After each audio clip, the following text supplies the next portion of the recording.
Hola hermanos, hermanas, queridos, queridas, hermanas, hermanos, donde estén, les mandamos un cariñoso saludo de nuestro ministerio Temuco el Encuentro con Jesús.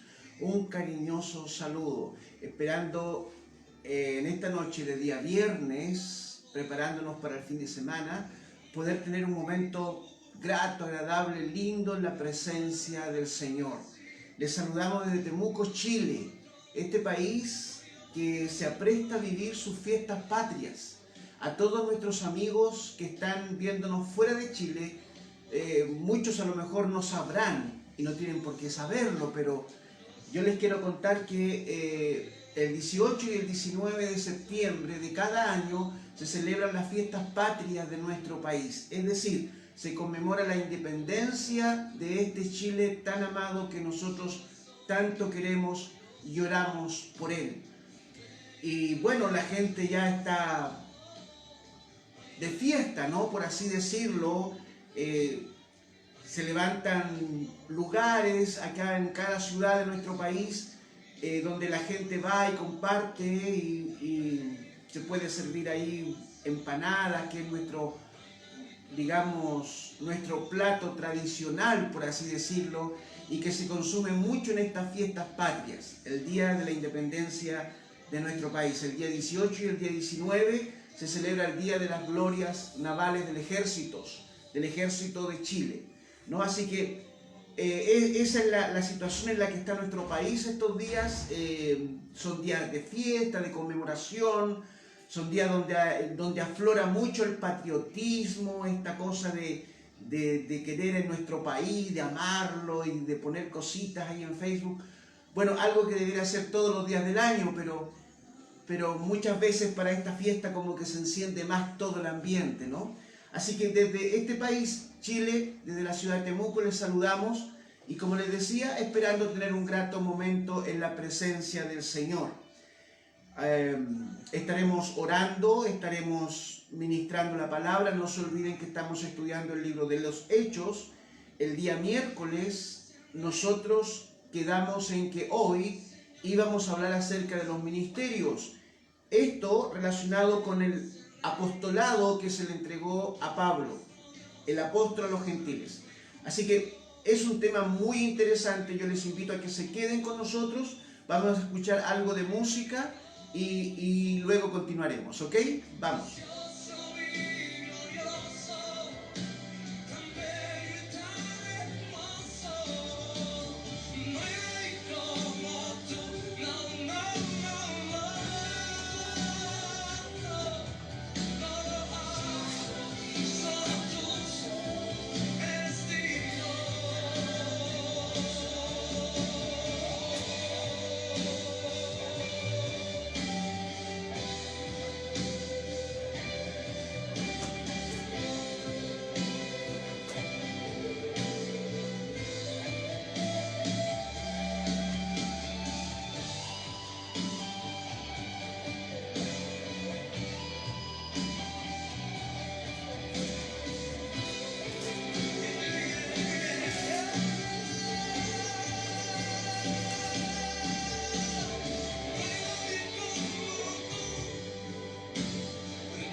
Alabamos, Padre, glorificamos tu nombre en esta hora, Señor. Te bendecimos, Señor, por lo que tú eres, por lo que significas en nuestras vidas, Señor, por lo que haces. Gracias te damos, Señor, por tu presencia, porque tu presencia es maravillosa, Señor, en nuestras vidas, en nuestros corazones. Gracias, Señor, porque tú lo llenas todo, Señor. Tú llenas nuestras vidas, Señor. Tú llenas nuestros corazones, nuestra mente, nuestro pensamiento, Señor. Tú lo llenas porque tú eres la plenitud de todo y en todas las cosas, Señor. Gracias por ser nuestro Señor. Gracias por el privilegio, Señor, de conocerte, Señor, de poder compartir contigo nuestras vidas. Gracias. Gracias, Señor, por la maravillosa obra de tu Hijo Jesús en la cruz. Gracias por lo que Él nos enseñó. Gracias, Señor, por lo que Él hizo por nosotros. Porque gracias a esa muerte, Señor, gracias a esa redención en la cruz, hoy tenemos redención nosotros de nuestros pecados. Gracias, Señor, porque gracias a esa muerte, Señor, hoy tenemos acceso a ti, Padre querido, en el nombre de Jesús. Tenemos acceso, Señor, a tu trono, a tu presencia, Señor, tenemos acceso. Gracias, Padre, porque aunque no te vemos, sabemos que estás, Señor. Sabemos que estás. Lo proclamamos por fe, Señor. Proclamamos por fe tu presencia en nuestras vidas, Señor. Gracias, papá. Gracias por lo que has hecho por nosotros. Gracias por lo que haces y por lo que harás, Señor. Porque nunca nos faltarás, nunca nos dejarás, Señor. Podemos pasar problemas, dificultades. Podemos pasar situaciones difíciles. Nuestros ojos podrán llorar, Señor. Nuestro corazón podrá tener pena, tristeza, Señor, pero tú nunca nos dejarás. Todo lo contrario, Señor, tú vendrás a nosotros para impartirnos consuelo, Señor, consuelo, Señor, para secar toda lágrima, para abrazarnos, para demostrarnos tu amor, tu cariño. Gracias, papá, por esta noche, gracias por este momento. Gracias por este privilegio que me concede de estar, Señor, ministrando tu palabra. Bendice este momento en la vida de mis hermanos. Bendícelo, Señor. Bendice a cada hermano, hermana, Señor. Cada persona que nos está viendo, que está escuchando en esta hora. Bendice, Señor. Con toda bendición espiritual, bendice las vidas, Señor. Aquellos que están con dolor, con tristeza, Señor.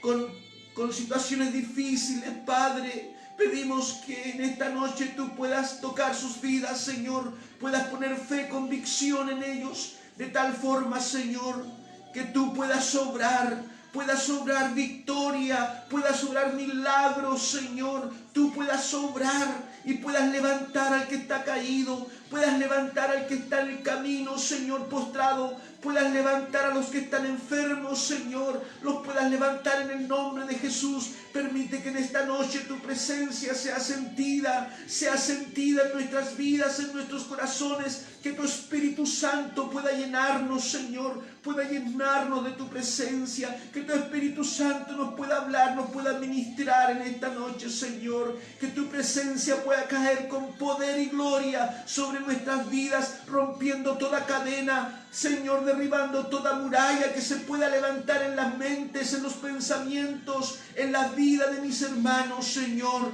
Padre querido, glorifícate en el nombre de Jesús. Provee sanidad de vida, Señor. Provee sanidad de pensamiento, sanidad de mente, Padre. Saca toda cosa que pueda estar obstruyendo tu presencia, tu bendición, Señor, en los corazones. Saca todo aquello que pueda obstruir, Señor, que tú puedas fluir en las vidas de mis hermanos. Señor querido, que tu Espíritu Santo sea rompiendo cadenas, Señor, en esta hora. Sea rompiendo cadenas en el nombre de Jesús. Bendice, Señor, bendice en el nombre de Jesús. Bendice cada vida, Señor. Si hay dolor, angustia, Padre, si hay lágrimas, Señor, seas tú poniendo el consuelo, el amor, de la ternura, Señor. Seas abrazando, Padre, cada vida en esta hora. Que mis hermanos puedan sentir tu amor, tu cariño, Señor, en sus vidas. Que puedan sentir que sus corazones se están llenando de tu presencia, Señor.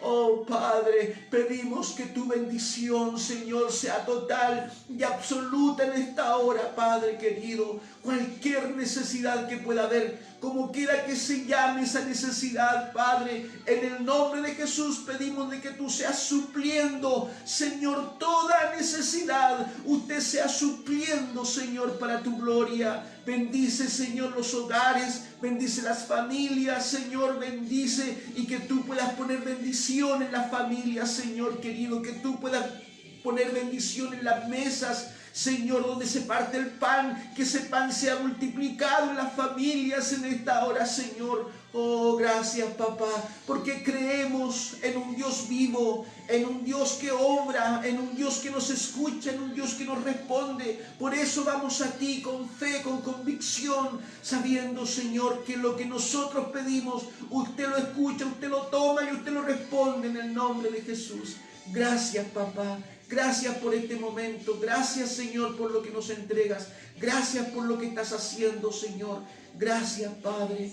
Oramos, Señor, por aquellas mentes donde hay depresión, donde hay angustia, Señor, donde hay crisis de pánico. Oramos, Señor, para que tú saques, liberes, Padre, de todo tormento de angustia, de crisis, Señor, los corazones, la mente, Señor, de las personas. Sabemos que esto es una enfermedad que está atrapando al mundo de hoy. Señor, está atrapando a muchos creyentes hoy, Señor, las depresiones, Señor, la angustia, Padre, los miedos, los temores. Pero tú eres suficiente para sacar todo aquello, aleluya. Tú eres suficiente para sacar todo temor, todo miedo del corazón en esta hora, de los pensamientos, de la mente. Tú eres suficiente para poner tu presencia, porque tú viniste a darnos seguridad de vida, Señor. Tú viniste a darnos victoria en el nombre de Jesús. Donde estás tú, Señor, no puede haber angustia, no puede haber depresión, porque tú eres suficiente. Por eso es que clamamos para que tú te glorifiques, Señor. Te glorifiques en aquellas personas que pueden estar pasando por este tema, Señor, de angustias, Padre querido, de miedos, de temores. Señor, levanta en el nombre de Jesús, levanta a los que están caídos en estas angustias, Señor, en estas depresiones. Levántalos en el nombre de Jesús en esta hora. Levántalos para tu gloria, levántalos, que esas cadenas puedan caer, Señor, que sean sacados de sus mentes todo espíritu de miedo, de temor, Señor. Entrega convicción de vida en esas mentes, Señor. Entrega victoria en esas mentes, Padre querido. Saca todo miedo, Señor. Saca todo miedo, Padre, de los corazones. Pon seguridad en ellos, Señor. Pon vida de Cristo, Señor, en sus vidas. Pon la vida del Espíritu en sus vidas, Señor querido. No permitas, Señor, que las cadenas puedan atrapar la mente de las personas. Señor, derriba tú todo espíritu, Señor, que se pueda levantar como gran muralla frente, Señor, a las personas en esta hora. Y que tú seas derribando esas depresiones, Señor. Esas depresiones, esos miedos, Señor. Gracias, Padre. Gracias, Señor, por lo que estás haciendo. Gracias porque me estás dando testimonio en mi corazón de que estás obrando en esta hora, de que estás obrando en esta hora. Aleluya, porque cadenas están cayendo en esta hora. Gracias, Señor. Gracias porque estás sanando en esta hora. Aleluya. Estás sanando en esta hora. Estás sanando en el nombre de Jesús. Querido, querida, recibe sanidad. Allí donde estés, recibe sanidad en el nombre de Jesús. Como quiera que se llame el tormento que esté en tu vida en esta hora, recibe sanidad, liberación en el nombre de Jesús. Recibe liberación en el nombre de Jesús. Glorifícate, Padre querido. Bendice, Señor, porque tú no quieres que tu pueblo sufra. Tú no quieres que tu pueblo esté enfermo, Señor. Por eso clamamos a ti en esta hora y pedimos que liberes en el nombre de Jesús. Liberes. Aleluya. Gracias, Señor. Gracias porque está respondiendo. Gracias porque está respondiendo. Gracias porque hay sanidades en esta hora. Gracias porque hay sanidades en el nombre de Jesús. Gracias por lo que estás haciendo, Señor. Gracias, papá. Bendice a tu pueblo. Bendice a tu iglesia, Señor. Necesitamos esa doble unción de tu Espíritu Santo, Señor, para salir victorioso en medio de todas estas situaciones que tenemos que vivir, Señor querido. Glorifícate, Señor, en tu pueblo. Entrega victoria, Señor, en tu pueblo. Que tu pueblo pueda caminar en victoria, en alabanza, en adoración a ti, Señor. Oh, Padre, sabemos que los tiempos son difíciles, pero para ti no hay tiempo difícil, porque tú eres vencedor sobre los tiempos difíciles, porque tú entregas victoria sobre los tiempos difíciles, Señor. Gracias, Padre querido. Gracias porque tú estás por sobre todas las situaciones, Señor. Absolutamente todas las situaciones. Tú estás por sobre todas las cosas, Señor. Gracias, papá, porque aunque el hombre pueda decir muchas cosas, aunque el hombre pueda señalar muchas situaciones, Señor, que puedan venir, más a tu pueblo no le tocará, Señor. Porque tú cubres a tu iglesia, porque tú proteges a tu iglesia, porque es la sangre de Jesús la que cubre tu iglesia, Señor. Por eso no le tocará. Y por eso es que tu iglesia será bendecida. Por eso es que tu iglesia, Señor, será victoriosa, será triunfante, Señor. Gracias, Padre, porque ni aun las fuerzas del enemigo, porque ni aun las fuerzas del diablo pueden tocar tu pueblo, Señor, pueden dañar tu pueblo. Nos miran de lejos, Señor, las huestes satánicas, nos miran de lejos el caminar de tu iglesia, miran de lejos el caminar triunfante de tu iglesia, Señor, pero no podrán tocarlo, Señor, porque sobre la iglesia está tu sangre, Señor, y el enemigo al ver tu sangre huye, Padre, huye en el nombre de Jesús, huye el enemigo, Señor, huye el enemigo. Por eso es que tú tienes que enseñarnos a confiar en ti, Padre, enseñarnos a confiar en ti, enseñarnos a descansar en ti, Padre, por sobre toda situación que se pueda venir, por sobre toda situación que pueda señalar el hombre. Enséñanos, Señor, a confiar en ti, a descansar en ti. Podrá decir muchas cosas el hombre, Señor, pero tú eres sobre todas las cosas. Tú eres soberano, tú eres Rey de reyes y Señor de señores. En tu reino, en tu imperio no hay límites, Señor, no hay fronteras, Señor, porque tú lo llenas todo, tú lo cubres todo. Señor, gracias. Gracias, Señor. Enséñanos a confiar en ti, Padre. Enséñanos a descansar en ti, Padre querido. Gracias, Señor. Gracias, Señor. Gracias, Padre. Gracias, Señor. Gracias, Padre querido. Gracias, Señor.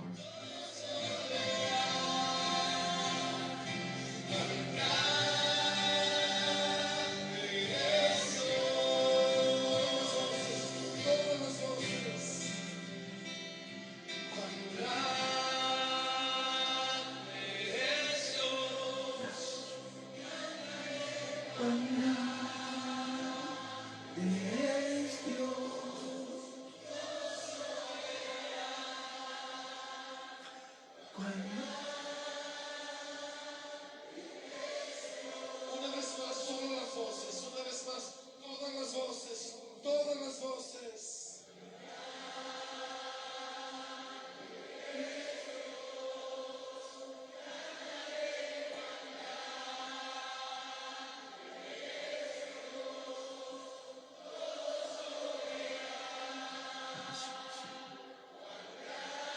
Aleluya, aleluya, aleluya. Proclamamos tu gloria, tu grandeza, tu poder, tu dominio. Gracias. Tú eres grande, Señor. Tú eres grande, Señor. Tú eres grande, Señor. Tú eres grande, Señor. Aleluya. Aleluya. Aleluya. Aleluya. Aleluya. Aleluya, Jesús. Cuán grande eres tú, Señor. Cuán grande eres tú, Señor. Cuán grande eres tú, Señor. Tu grandeza lo llena todo, Padre, lo llena todo. Gracias. Gracias, Señor. Aleluya. Aleluya. Cuán grande eres, Señor. Cuán grande eres, Señor. Gracias, Padre. Gracias, Padre. Llena, llena, llena tu pueblo, Señor, de tu presencia, de tu gloria, Señor. Que tu pueblo sea lleno de tu gloria, Señor. Gracias, Padre. Gracias, Señor. Gracias, Señor. Proclamamos tu grandeza en esta hora, Señor. Proclamamos tu grandeza, Señor. Que el mundo sepa, Señor, que hay un solo Dios, un solo mediador entre Dios y los hombres, Jesucristo nuestro Señor. Gracias. Gracias, Señor. Cuán grande eres tú, Señor. Cuán grande eres tú, Señor. Te bendecimos, Señor. Te adoramos, papá querido, te adoramos. Gracias, Señor. Mi corazón entona la canción. Gracias. Cuán grande eres tú, Señor. Cuán grande eres tú, Señor. Gracias, Señor. Gracias, Señor.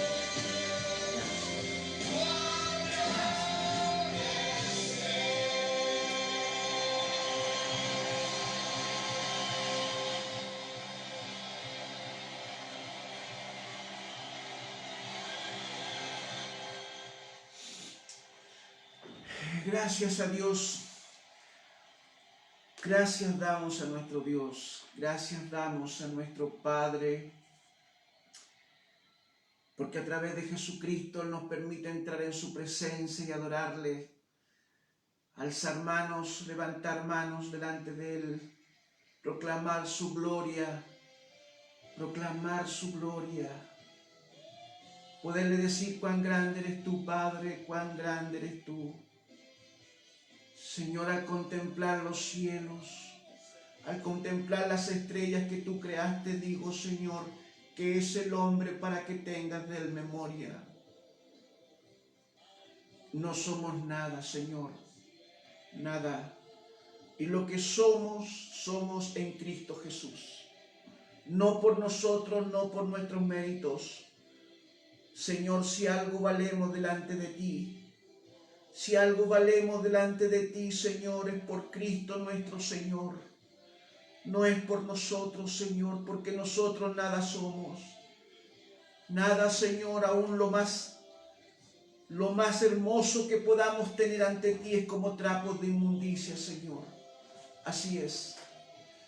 Por eso es que tuvo que venir Jesucristo, tu Hijo, a hacerse hombre, despojarse de su gloria, venir a vivir como nosotros, sentir como nosotros, pero sin pecado, dice tu palabra, para poder ser la persona que en la cruz nos pudiese justificar de todos nuestros pecados, de todo lo que somos, de todo lo que hemos sido, lo que somos y lo que seremos, porque nuestra vida no tiene sentido, no tiene valor, no tiene nada ante tu trono, Señor, si no es por Cristo. Gracias porque tú nos ves a través de Cristo. Gracias, Padre, porque tú nos ves a través de Cristo y a través de tu Hijo y a través de la obra que Él hizo en la cruz. Tú nos ves salvos, nos ves santos, nos ves justificados para tu gloria, Señor, para tu gloria. Eso es lo que Jesús ha hecho en nosotros, en tu iglesia, en los que hemos creído en ti. Gracias, Padre. Gracias por ese regalo maravilloso que no lo merecíamos, Señor. Pero gracias, Señor, porque a través de la fe y de la convicción hoy podemos decir que somos parte de tu pueblo. Te podemos adorar, te podemos honrar. Gracias, Padre querido. Muchas gracias. Gracias, Señor. Gracias, Señor.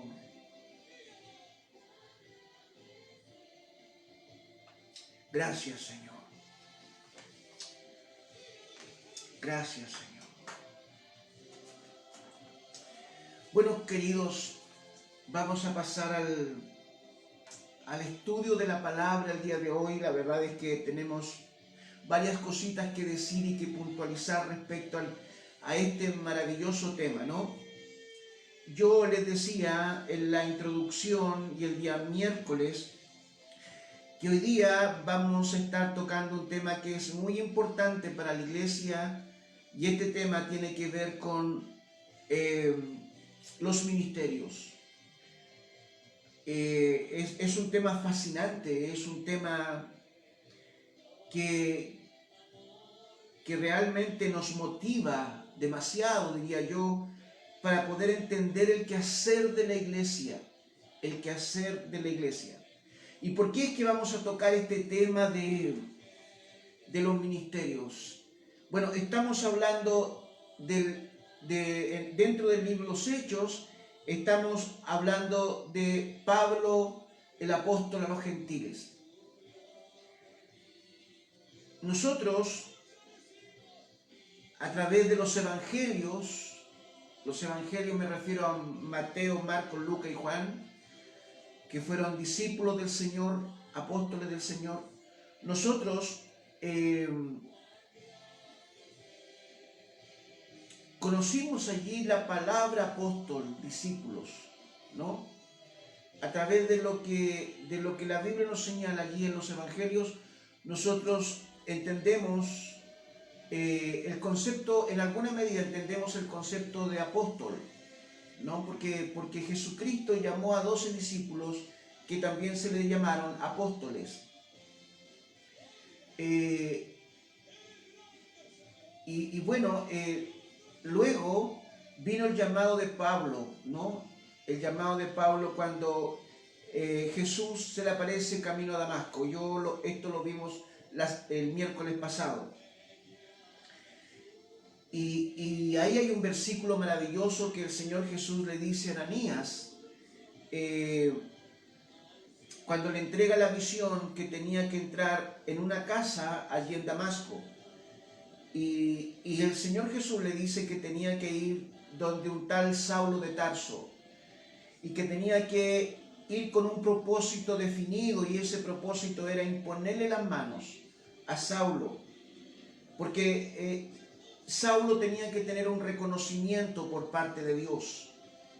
Hasta aquí lo que había habido fue un diálogo que hubo entre Jesús y Saulo cuando éste cayó de su cabalgadura y rostro en tierra y en medio del polvo.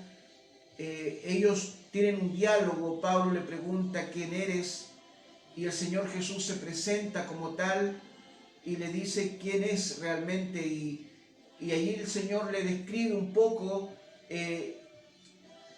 lo que Saulo iba a hacer, ¿no? Lo que era el llamado, el tema allí del libro de los Hechos, lo que se señala allí en el libro de los Hechos, es algo bien importante porque tiene que ver con lo que Jesús quería de Saulo. El Señor Jesús le dice, levántate y entra en la ciudad y se te dirá lo que debes hacer. Es decir, aquí ya Jesús nos muestra a nosotros a través de la palabra que él tenía un cuadro pintado, claramente pintado en relación a lo que iba a ser la vida de Saulo. Y en los ministerios o el ministerio que Saulo iba a tener dentro de la iglesia. ¿Cuál iba a ser el propósito por el cual Dios estaba llamando a Saulo? ¿Cuál iba a ser ese propósito? ¿Cuál iba a ser el camino que este hombre iba a empezar a transitar de ahora en adelante? No nos olvidemos que hasta antes de este momento, cuando Jesús se le aparece allí camino a Damasco, Pablo o Saulo era un perseguidor de la iglesia. Era un hombre que asolaba la iglesia, sacando a hombres, mujeres y niños, ancianos, no importando la condición. Él iba con una sola mentalidad, y era quitar de raíz la fe que profesaban los cristianos de aquel entonces en la iglesia primitiva. Había venido una gran persecución sobre la iglesia, y producto de esa persecución muchos cristianos habían dejado Jerusalén, que era el lugar donde básicamente se estaba escribiendo la historia de la iglesia primitiva. Hasta el capítulo 7 del libro de los Hechos, todo era relacionado con los apóstoles, específicamente con Pedro, y con la evangelización que ellos estaban haciendo desde Jerusalén. Ellos no se habían movido de Jerusalén. Y allí estaba la iglesia de Cristo en Jerusalén, básicamente judíos que habían sido llamados a la verdad del evangelio de nuestro Señor Jesús. No era fácil para ellos, indudablemente que no era fácil. Los fariseos, los romanos estaban con mucha rabia, con mucha ira persiguiendo a los cristianos. La persecución se hacía cada vez más fuerte. Y en el capítulo 8, versículo 1 del libro de Hechos leemos ahí que vino sobre la iglesia una gran persecución, es decir, ya no solo una persecución, una gran y terrible persecución, porque todo lo que sucede de ahí para adelante es sangre, es muerte, es destrucción, es cárcel, es azotes, es tormento. Eso es lo que empezó a vivir la iglesia primitiva, y todo por profesar la fe en nuestro Señor Jesucristo. No eran hombres malos, como dije el día miércoles. Los que habían creído en Jesús no eran personas malas, no hacían ningún daño ellos, nada. Si lo único que hacían era tener la fe de Cristo en sus vidas, en sus corazones, y proclamarla, compartirla. Y eso hacía que los fariseos cada día se enrabiaran más y se generara mayor odiosidad sobre esta iglesia que estaba naciente, y la persecución que vino fue atroz. Producto de esa persecución, muchos huyeron de Jerusalén y algunos se fueron a Damasco. Y allí va Pablo, pide carta al sumo sacerdote para ir a las sinagogas en Damasco. Saulo no podía entrar por sí solo a las sinagogas, tenía que tener la autorización del sumo sacerdote.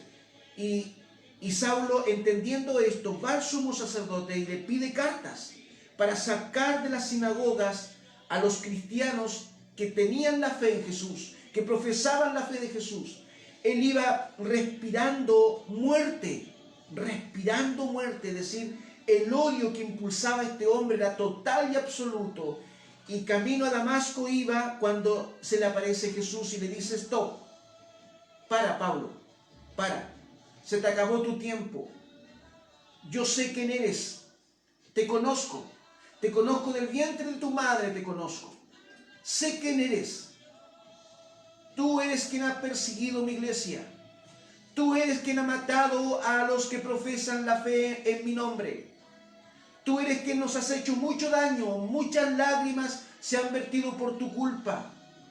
Sé que eres un hombre inteligente, sé que eres un hombre capaz, sé que eres un hombre que lo que te propones lo haces, y tú vas con una propuesta de matar a los que proclaman mi nombre. Bueno, yo te quiero decir ahora, Saulo, que basta, se termina. Esto se termina aquí, porque tú estás hablando con el Rey de Reyes y Señor de Señores. Y la Biblia dice que se le apareció una luz que fue tan potente que Saulo cayó al suelo. Ese hombre poderoso, ese gigante que iba con mucho odio, con mucho dolor en su corazón, con mucha ira a matar a los cristianos, ahora ya no, ahora ya está postrado en el polvo, humillado, escuchando la voz de Dios,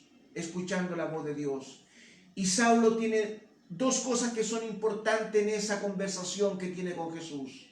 Primero le dice: ¿quién eres, Señor? ¿Quién eres, Señor? Lo trata de Señor. Él sabía con quién estaba hablando. Pablo no desconocía la fe que los cristianos profesaban. Él ya había estudiado acerca de esta fe. Él ya había oído hablar de Jesús y de todos los milagros y de todo lo que habló Jesús en su ministerio. Él había escuchado de la muerte de Jesús y cómo había sido muerto, y cómo los cristianos decían que había resucitado, y que se había aparecido a las mujeres, a los apóstoles, y que se le había aparecido a los 120 allí que estaban en Jerusalén. Eso Saulo no lo podía soportar, pero ahora lo estaba entendiendo. Saulo no lo podía creer, pero ahora lo estaba creyendo. Humillado en la tierra, lo estaba creyendo. Y Pablo entiende quién es esa persona y le dice: Señor, Señor, Señor. Qué tremendo, ¿no? Qué tremendo que un hombre con el poder que tenía Saulo esté postrado en la tierra y esté reconociendo al Rey como Rey, al Señor como Señor. Y después, una vez que se presenta Jesús, Pablo le dice: ¿qué quieres que haga? Se pone a disposición de Jesús, se pone a disposición del Rey. Mira qué maravilloso cambio, qué tremendo cambio de ir con rabia, con ira, respirando la muerte para los cristianos. Ahora le está diciendo al Rey de los cristianos, al Señor de los cristianos, le está diciendo: ¿qué quieres que haga? Maravilloso. Ese es el poder de nuestro Señor. Sin duda que esta transformación que tuvo Saulo fue una transformación maravillosa. Pero yo te quiero decir que en estos tiempos también hay transformaciones maravillosas. Yo te quiero decir que ese Jesús que botó de la cabalgadura a Saulo es el mismo Jesús que hoy está derribando gigantes, que hoy está derribando grandes hombres de Dios. Es el mismo Jesús que hoy está haciendo libre al que está en la droga, en el alcohol, en la prostitución y en muchas otras cosas más. Ese es el mismo Jesús que derribó a Saulo, es el que está liberando a los que están presos en el pecado hoy. Ese Jesús no ha cambiado, sigue siendo el mismo, su poder, su gloria es la misma que derribó a Saulo, y es el mismo que está derribando hoy gigantes, porque nosotros no lo vemos, pero el actuar de Jesús en el mundo no se ha terminado, queridos. El actuar de Jesús en el mundo continúa y Él de una u otra forma está sacando del mundo a sus escogidos, los está sacando. Y allí en ese sacar hay de todo.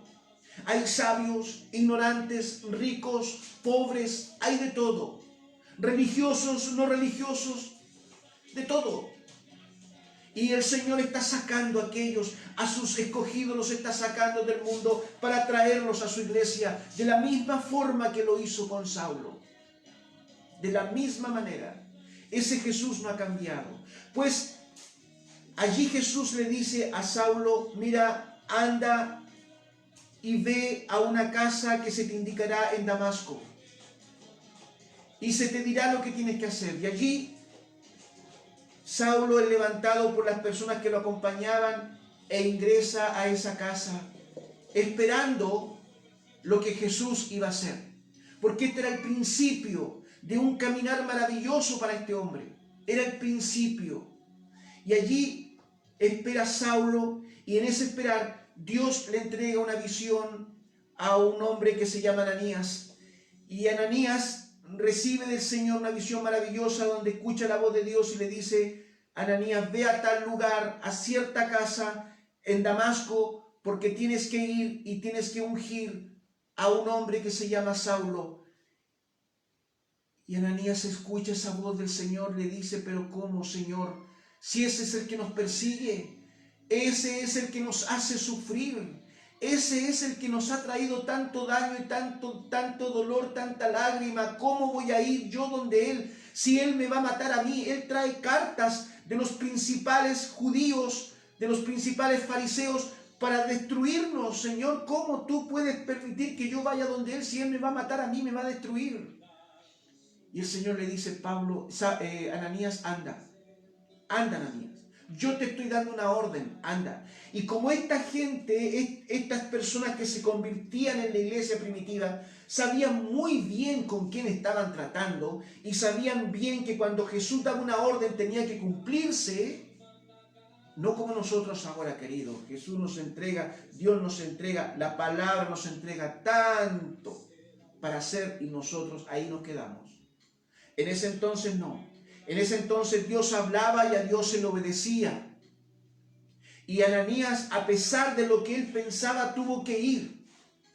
Y llegó a aquella casa. Y ya Saulo había recibido también de visión que iba a ir un hombre y que él lo tenía que recibir, un tal Ananías. Y entró Ananías a la casa, preguntó por Saulo y allí lo encontró. Y dice la palabra que Ananías impuso sus manos. Y ahí ocurrieron dos cosas importantes. Primero, se cayó el velo que había, porque Pablo había quedado ciego. Cayó lo que estaba provocando la ceguera y Pablo pudo ver. Y segundo, dice la Biblia que fue lleno del Espíritu Santo. Es decir, el Espíritu Santo había entrado en la vida de Saulo de Tarso. ¿Qué significa cuando el Espíritu Santo entra en la vida de un creyente, de una persona? Escúchame bien lo que te voy a decir, querido. Pon atención a lo que te voy a decir. Porque esta es palabra pura y tenemos que entenderla porque hay muchas cosas que se dicen respecto a esto. Pero te voy a decir algo que es muy importante. Cuando tú abres tu corazón y recibes a Cristo, lo que el Señor hace es poner en ti el Espíritu de Dios. Nosotros lo conocemos como el Espíritu Santo. Al poner el Espíritu Santo en tu corazón, lo que el Señor pone es la marca de posesión que tú le perteneces al Rey, que tú eres parte de la iglesia. Es una marca de posesión. Es decir, allí cuando el Espíritu Santo entra en tu vida o entró en tu vida cuando tú creíste en el Señor te puso un sello, el sello del Espíritu Santo. Mira, tú me dirás, bueno, ¿dónde está en la Biblia? Yo te voy a pedir que tú lo busques, querido, ¿no? No esperes que este tema, este estudio, lo entregues todo así. Yo quiero que tú busques en la Biblia, que tú busques en la Biblia dónde está el sello del Espíritu Santo. Y lo vas a encontrar, lo vas a encontrar. Te dejo esa tarea, ¿no? El sello del Espíritu Santo. ¿Qué significa ese sello? Ese sello significa posesión. Posesión. ¿Por qué se habla de este sello? Porque en ese entonces, cuando los romanos enviaban una carta, o se enviaban una carta importante dentro de ellos, es decir, para entender un poquitito mejor, cuando Pilatos le enviaba una carta a César, esa carta tenía que ir muy bien envuelta, muy bien protegida. No era una carta como la que nosotros conocemos hoy, que la echamos adentro de un sobre, que le ponemos una estampilla. No, en ese entonces no habían correos de Chile, hermano querido. No había nada de eso, ni estampilla ni nada. Bueno, hacían una especie de lulito, ¿no? En esa carta, de esa carta que iba escrita, le ponían una cinta y luego la sellaban, le ponían un sello que era con una cosa roja, así que le hacían caer sobre la carta que se derretía, ¿no? Y sobre esa cosita roja que era como algo que se derretía, como dije recién, la persona ponía de su anillo un sello, ahí. Y ese sello quedaba estampado en esa cosita que estaba ahí en la carta, ¿no? Esa especie de cosita ahí líquida, por así decirlo. Que después ya no era líquida, sino que volvía a un estado, digamos, más natural, ¿no? Y se ponía dura. Entonces, ¿qué es lo que sucedía en eso? Donde la persona ponía el anillo, donde Pilatos ponía su anillo, ahí quedaba la marca del anillo de Pilatos. Y esa marca no podía sacarse de la carta. No podía sacarse. Es decir, que cuando César recibía esa carta, me va siguiendo, ¿verdad? Lacra se llama, creo que lacra se llama esa cosita coloradita que se ponía antes, me acuerdo, en las encomiendas, se ponía mucho eso, ¿no? Porque es como una cosa líquida que cae ahí, se pone el anillo, queda la marca del anillo. Cuando Pilatos recibía esa carta, lo primero que veía era, ¿de quién me la manda? ¿Quién me manda esta carta? Y el sello. Si el sello estaba roto, hoy no te cuento lo que podía pasar. El sello no se podía romper, era imposible. La única persona que podía romper ese sello era la persona que recibía la carta. Es decir, si Pilato le estaba mandando la carta a César, César tenía que sacar ese sello. Por eso aquí se habla del sello, del término sello. Porque para los romanos el término sello, sellar una carta, sellar una encomienda, lo que sea, era algo importante. Era algo que no se podía quitar, salvo la persona que recibía esa carta. La única persona que la podía sacar el sello, que podía romper el sello, por así decirlo, ¿no? Bueno, cuando la Biblia nos habla del sello del Espíritu Santo, es algo similar, solo que es un sello espiritual que el Señor pone en nuestros corazones. ¿Y qué significa? Mira que es lindo, importante esto. Por favor, hermano querido, quiero que lo entiendas bien. ¿Qué es lo que significa este sello? Este sello para Dios significa que tú eres propiedad de Él.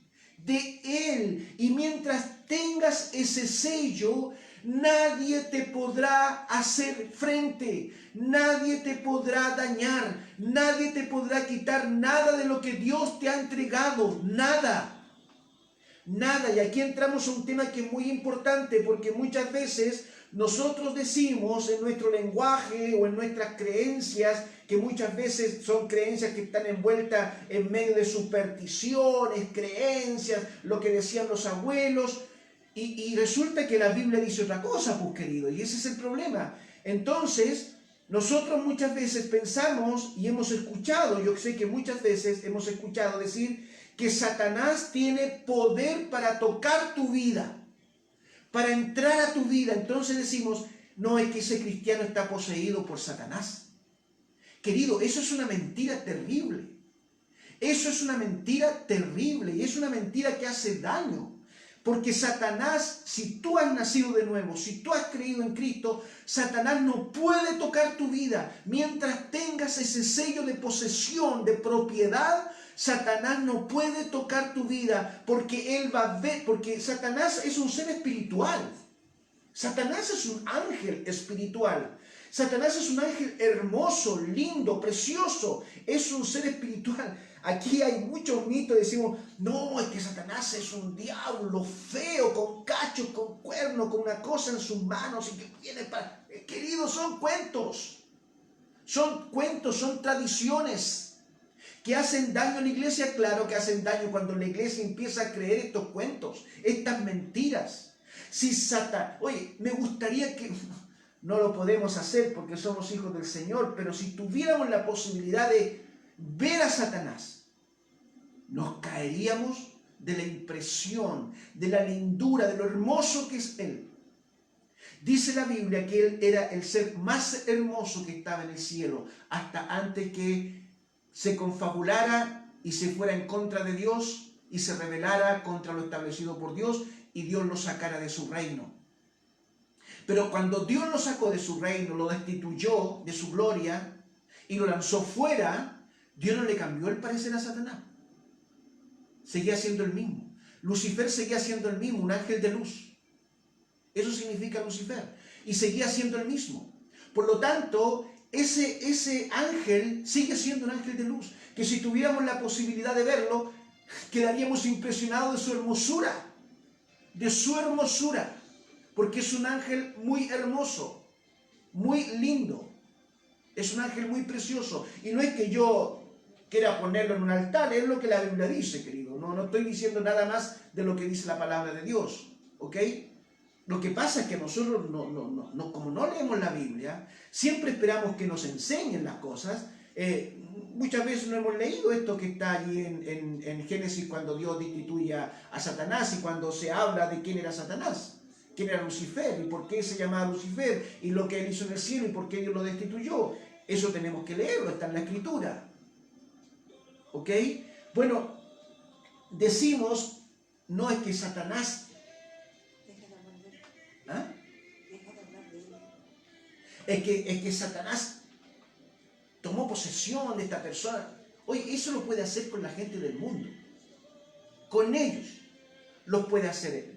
Es decir, con aquellos que no tienen el sello, ¿no? Con aquellos que no tienen el sello de propiedad. Pero mientras él vea la sangre de Cristo, mientras él vea ese sello espiritual que nosotros tenemos, él va a huir.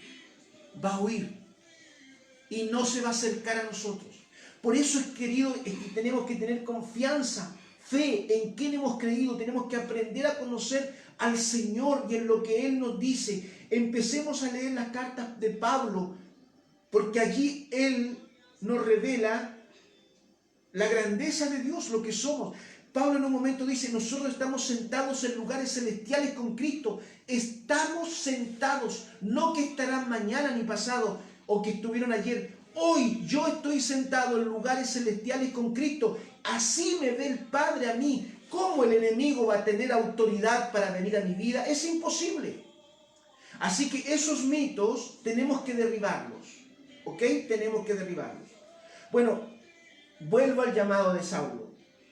Ananías entra, impone las manos, se le caen lo que le estaba atormentando en sus ojos. Saulo vuelve a ver y es lleno del Espíritu Santo. Y allí el Señor lo recibe como hijo suyo. Una vez que el Espíritu Santo entró en Saulo, lo recibe como hijo. Como hijo. Pero le entrega también una misión. No solo lo recibe como hijo, sino que le entrega una misión. Es decir, tú, Saulo de Tarso, no fuiste llamado por mí para estar en las sinagogas, para tomar asiento en las sinagogas, para entregar ofrenda en las sinagogas, para tener una vida ahí, a medio morir saltando, como se dice acá en Chile, ¿no? Ahí, a medias aguas, que voy, vengo, que me enojo, no me enojo, que no me gustó esto, no diezmo más, no ofrendo más. No te llamé, Saulo, para eso. Yo te voy a dar un ministerio. Yo te voy a entregar un ministerio. Hoy día has pasado a ser parte del reino. Y como parte del reino, tú vas a recibir una unción especial. Y esa unción es que tú me vas a ser testigo a las naciones, a los reyes y a los judíos. Te mostraré, le dice la palabra a Saulo, lo que es sufrir por mi nombre. Te mostraré lo que es sufrir por mi nombre. Y tú lo entiendes muy bien eso, Saulo, porque tú has hecho sufrir mucho a mi pueblo. Yo te mostraré ahora como apóstol, como discípulo mío, lo que es sufrir por mi nombre. Predicarás, irás lejos, irás muy lejos, irás a las naciones, irás a los gentiles, y los gentiles escucharán tu palabra y se convertirán al reino y serán parte del reino, pero tú vas a sufrir. En ese caminar tú vas a sufrir. Los que creen que el apostolado es algo simple y fácil están equivocados. Hoy en día quizás se ve así. Nosotros vemos por la televisión hombres de Dios, predicadores, que hablan acerca de ser apóstoles. A mí me gustaría saber quiénes lo ungieron de apóstoles a él. ¿Quiénes lo ungieron? ¿Y en nombre de quién lo ungieron? Estos famosos hombres que hoy están en la televisión, que están en distintos programas, que están en las redes sociales, que se llaman apóstoles. ¿Quién los llamó a ser apóstoles? ¿Qué significa ser apóstol? Bueno, hoy día vamos a ver de eso, ¿ok? Pablo pasa de ser un perseguidor de la iglesia a un apóstol. Vamos a Efesios. Dice la palabra, en Efesios capítulo 4, versículo 11. Él dio a algunos, él cuando habla de él, bueno, el que está escribiendo aquí es Pablo, le está escribiendo a la iglesia de Éfeso. ¿Y qué le dice a la iglesia de Éfeso? Que Jesús dio a algunos el ser apóstoles, a otros profetas, a otros evangelistas, a otros pastores y maestros. Bien, allí está claramente determinado los 5 ministerios de la iglesia primitiva. ¿Ok? Allí están determinados, con nombre y apellidos. ¿Por qué Pablo? Porque Pablo fue llamado a ser apóstol. ¿Quién es un apóstol? Bueno, cuando nosotros, para poder entender mejor el término, usemos un término que se usa mucho hoy en día, misionero.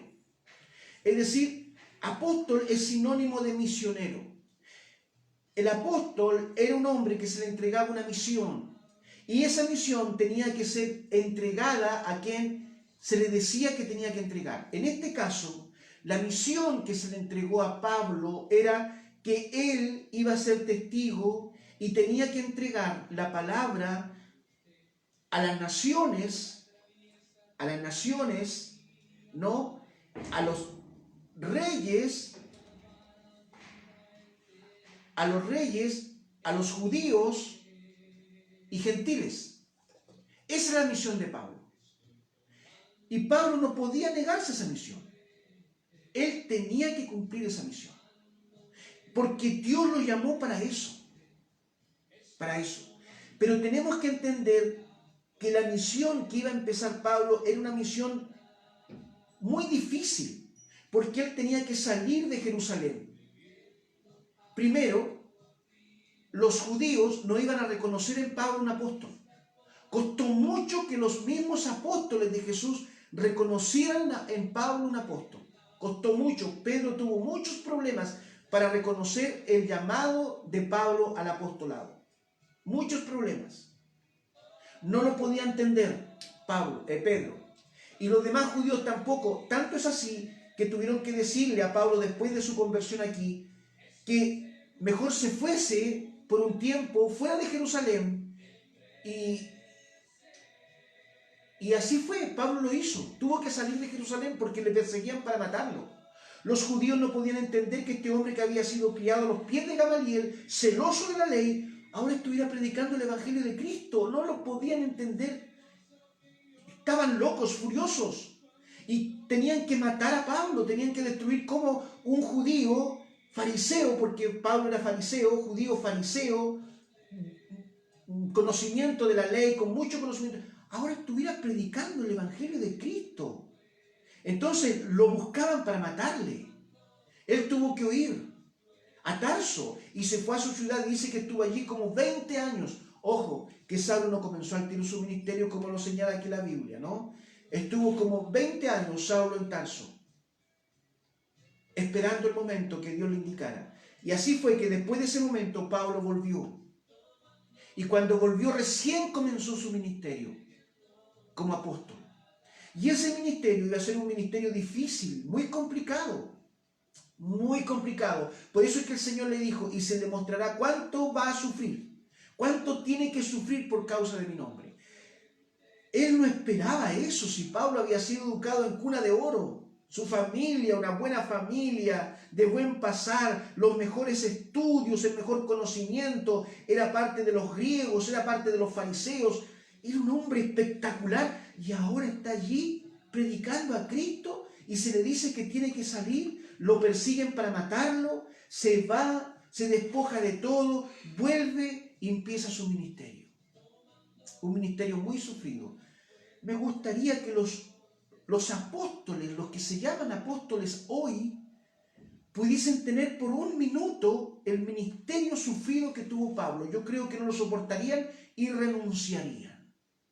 Porque hoy lo único que saben los apóstoles de hoy es proclamar el evangelio del dinero, el evangelio de la prosperidad, ¿no? Mientras tú más le pidas a Dios casas, autos y bienes materiales, fantástico, ¿no? Ellos se les ven con tremendas iglesias, con viajes en aviones, muchos de ellos tienen aviones propios y se mueven a través del mundo en esta situación, bajo esta situación de comodidad, de statu quo, hombres llenos de dinero, de plata.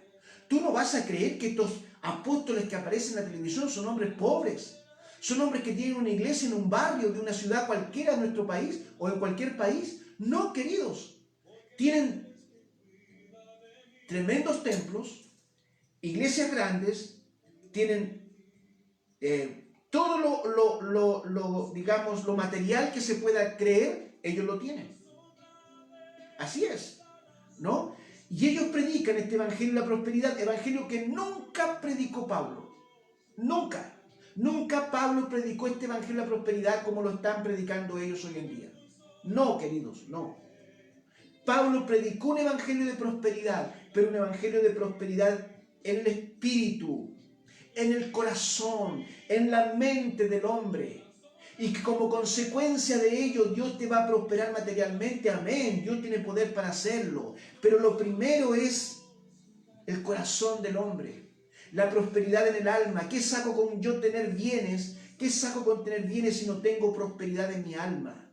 Si mi alma sufre, si mi alma divaga, si mi alma llora por dentro, ¿qué saco con tener bienes materiales? Nada, querido, nada. Tenemos que buscar el reino de Dios como primera cosa y su justicia. No solamente el reino, sino que Jesús le agregó la palabra y su justicia. La justicia de Dios abarca muchos aspectos de la vida del ser humano. Y en la justicia de Dios no está la prosperidad personal, la prosperidad material, la prosperidad como se ve hoy en el mundo. No. Está la prosperidad del alma y su justicia. Y todo lo demás será añadido. Todo lo demás será añadido. Hay un versículo que dice, yo quiero que seas prosperado en todas las cosas, querido, así como prospera tu alma. Si ese versículo hubiese sido, yo quiero que seas prosperado en todas las cosas, y ahí se termina, fantástico. Yo les doy el amén para aquellos que predican el evangelio de la prosperidad. Pero ese versículo no dice eso solamente. Dice, yo quiero que seas prosperado en todas las cosas, así como prospera tu alma. Es decir, que si no hay prosperidad de alma, no puede haber prosperidad de nada. De nada. Estoy hablando en Cristo. Porque en el mundo se puede prosperar de muchas formas y de muchas maneras. Bueno, yo decía que a los cristianos de la iglesia primitiva le costó reconocer en Pablo como el apóstol, y Pablo es enviado a los gentiles. Pedro se queda con su apostolado a los judíos, porque Pedro le siguió predicando a los judíos, aunque del capítulo 11 en adelante poco nada se habla de Pedro, se habla más que nada de Saulo y cómo Pablo empezó a llegar con sus viajes a distintos lugares, y se empieza a contar cómo Pablo viajaba a diferentes lugares predicando el evangelio de Cristo. De Pedro poco o nada se sigue escuchando, pero hasta el capítulo 10, 11, 12 por ahí, hasta el capítulo 15 diría yo, solo se habla digamos, si bien es cierto, se habla de Pedro y de su misión, porque Pedro también tuvo una misión hacia los judíos. Pero faltaba una misión, y esa misión eran los gentiles. Porque cuando murió Cristo, Cristo murió por todos. Absolutamente por todos. Cristo no murió por una nación en particular. Cristo no murió por un tipo de persona en particular. Cristo no murió por negros o blancos, ni amarillos. Cristo murió por todos. Cristo no murió por los que tienen riquezas. Cristo murió por los pobres y por los que tienen. Cristo murió por los sabios y por los ignorantes. Y a todos aquellos había que llevarles el evangelio de Cristo, porque el evangelio de Cristo ahora era para todo el mundo. No estaba centrado solamente en Jerusalén, sino que era un evangelio que se tenía que abrir al mundo, y el indicado de abrir ese evangelio al mundo fue Saulo. Por eso es que él se le entrega un ministerio maravilloso, porque él llegó con su evangelio a Europa. Él llegó con su evangelio a Roma. Con la predicación de Cristo él llegó a Roma. Roma está en Europa, no está en Asia, no está allá donde estaba Israel, no, es Europa, ¿no? Y allí llegó el evangelio de Saulo, y Saulo estuvo por 2 años antes de ser tomado preso y ser muerto, predicándole a los romanos, y muchos romanos se convirtieron al Señor. Por eso es que está la carta a los romanos. Es decir, Pablo no solo estuvo en Tesalónica, no solo estuvo en Éfeso, en Filipenses, sino que la visión de Pablo fue mucho más grande, y la orden que se le entregó a Pablo fue mucho más amplia: ir a las naciones. Saulo, tú tienes que ir a las naciones, eres mi apóstol, eres mi misionero, tienes que ir a las naciones.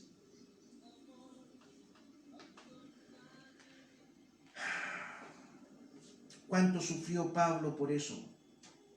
¿Cuánto dolor? ¿Cuántas lágrimas no tuvo que pasar? ¿Y cómo murió por eso? Nosotros tenemos que volver a la Biblia, queridos. Si mientras no volvamos a la Biblia, nosotros vamos a estar dando palos de ciego en nuestro evangelio. Mira lo que nos enseña en estos pequeños versículos, pocos versículos que leemos. Mira lo que nos enseña la palabra. ¿Qué es ser un apóstol? Apóstol es un hombre que está enviado a hacer crecer el reino en otros lugares. Es decir, si yo tengo una iglesia local en Temuco y el Señor me habla y me dice: Milton, tienes que abrir una iglesia en el norte, en Arica, yo voy a tomar dentro del ministerio un hombre que reúna las características y lo voy a enviar para que en nombre del ministerio local que tenemos acá en Temuco pueda ir a Arica a abrir obra. Y él irá a Arica a abrir obra, y a lo mejor va a ir con mucho sacrificio. Eso es un misionero, eso es un apóstol. No es un hombre que va con un mensaje distinto, es un hombre que va con el mismo mensaje que todos predicamos y que conocemos y que está en la Escritura. Y es un hombre sencillo. El apóstol no necesita de gran elocuencia, el apóstol no necesita de grandes dones, sino que el apóstol necesita ser un hombre sencillo, pero un hombre con visión, un hombre con corazón, un hombre con convicción, con fe, porque ese hombre se va a ir a Arica a abrir una obra sin saber dónde, cómo, cuándo, sin saber nada, y va a ser enviado a ese lugar porque el Señor puso revelación en su pueblo para que ese hombre fuera a Arica, y va a ser escogido, y se le van a imponer las manos, y ese hombre va a salir a Arica a abrir obra. Eso es lo que nos dice la Biblia. Ese es el mandato que nos deja la Escritura. Ese es el camino que tenemos que seguir frente a este tema. Y a lo mejor este hombre allí en Arica va a pasar necesidades en pos de la obra, pero si esto es de Dios, Dios lo va a prosperar. Y a la vuelta del tiempo, Dios lo va a prosperar y Dios lo va a bendecir. Y Dios le va a entregar almas, le va a entregar ovejas para que él pueda empezar a pastorear en Arica. Y va a levantar una obra en Arica, y en Arica se va a levantar un pastor, y ese pastor va a quedar a cargo de esa iglesia, y él tendrá que irse a otro lugar a levantar obra en otro lugar. Esa es la misión de un apóstol. Y en esa misión a lo mejor ese apóstol va a sufrir. A lo mejor la misión está dentro de Chile, o bien la misión va a estar fuera de Chile. Dios puede enviar afuera de Chile hombres y mujeres que vayan a hacer la misión. En la Alianza Cristiana y Misionera, sobre todo aquí en Temuco, en la segunda iglesia tuvo durante el pastorado de Pepe Mardones, un querido pastor que amo mucho, tuvo un ministerio muy lindo de mandar al mundo chicos de la iglesia que estaban con esta vocación, con esta visión, con este amor de salir al mundo a predicar el Evangelio de Cristo. Y muchos chicos de la segunda iglesia, jóvenes, fueron ungidos allí por el Señor y fueron enviados por la iglesia a otros lugares a predicar a Cristo, a otras naciones. Muchos de ellos están en Europa, otros están en África, otros están aquí en América Latina, pero yo tengo que reconocer que la segunda iglesia, sobre todo la segunda iglesia, porque esto no lo veo en las otras iglesias, aquí en Temuco, en la Alianza Cristiana y Misionera, habrán como 18 iglesias Alianza Cristiana y Misionera.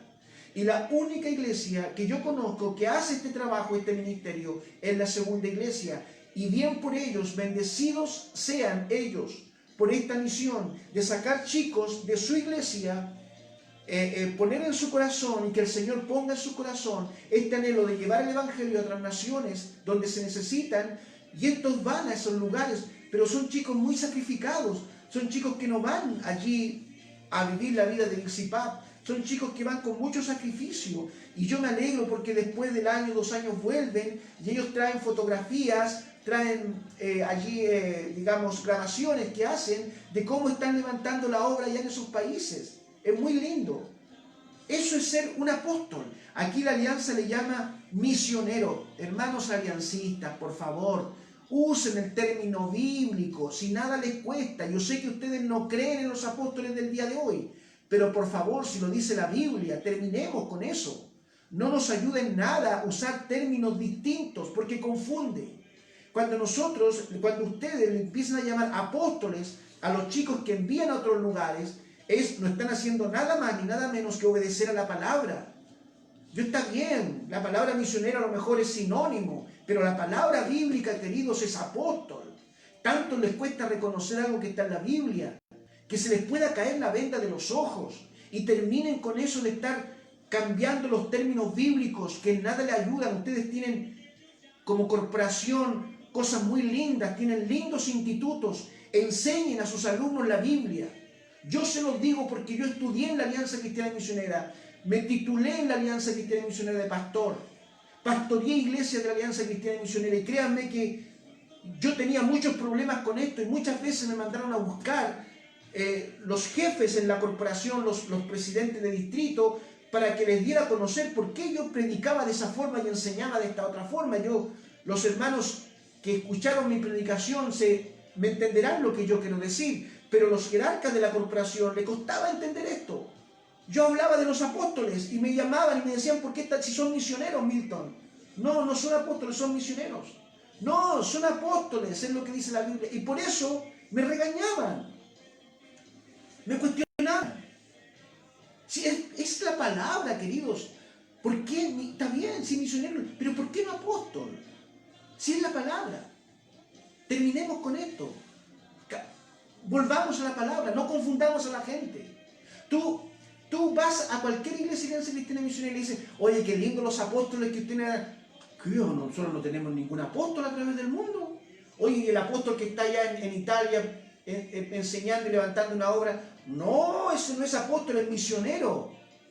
No, viejo, es apóstol. Oh, pastor, termine con eso. Es misionero, ¿ya? A mí me enseñaron que era misionero, misionero es. Viejo, es apóstol. Es lo mismo. No, no es lo mismo. ¿Por qué no es lo mismo? Me acuerdo cuando yo discutía en el instituto con mis profesores allí. ¿Por qué no es lo mismo? Porque el apóstol tenía que tener ciertas características. ¿Y cuáles eran esas características? Bueno, primero tenían que haber sido llamados por Jesús. Por Jesús. ¿Ya? Ok. Te la doy. Segundo, tenían que haber, no solo haber sido llamados por Jesús, sino tenían que haber andado con Jesús. Es decir, tenían que haber caminado con Jesús, como lo hizo los apóstoles Pedro, Juan, Lucas y todo. ¿Cómo eso? ¿No? ¿Ya? No, Lucas no era apóstol. Mateo, tampoco. Bueno, Juan. ¿Ya? Perfecto, te la doy ya. Perfecto, te voy a quedar caminado ya. Entonces, ese chico que está en Italia y que nosotros enviamos no es apóstol porque él no fue llamado por el Señor Jesucristo ni anduvo con el Señor Jesucristo. Ya, ¿y Pablo anduvo con el Señor Jesucristo? No. ¿Fue llamado por el Señor Jesucristo? Sí, pues. Pablo vio a Cristo cuando le llamó allí, cuando lo botó de la cabalgadura. ¿Vio a Cristo Pablo? No lo vio. Escuchó la voz, ¿no es cierto? Sí, pero no lo vio. Después, Cristo se le reveló a Pablo. Y Pablo dice que como un abortivo, cuando él defiende su ministerio contra los judíos, porque Pedro y los demás judíos no creían que Pablo era apóstol, justamente porque no reunía estos requisitos, porque no había sido llamado por el Señor Jesús. Y Pablo defiende su apostolado en los Corintios, en el libro de los Corintios, y le dice: yo como un abortivo, como el último abortivo, vi al Señor. ¿Yo tengo que decir que Pablo mentía? No tengo por qué creer que Pablo mentía. Ya, perfecto. Entonces, yo me pregunto a mí mismo, ¿no? Porque de repente converso conmigo mismo. Si el Señor no llamó a ese chico que está en Italia, ¿quién lo llamó? ¿Quién le puso en su corazón el hecho que él vaya a ser un misionero a Italia? Ah, el Espíritu Santo. Ya. Y el Espíritu Santo, ¿qué relación tiene con Jesús? Bueno, el Espíritu Santo, ¿qué relación tiene con Jesús?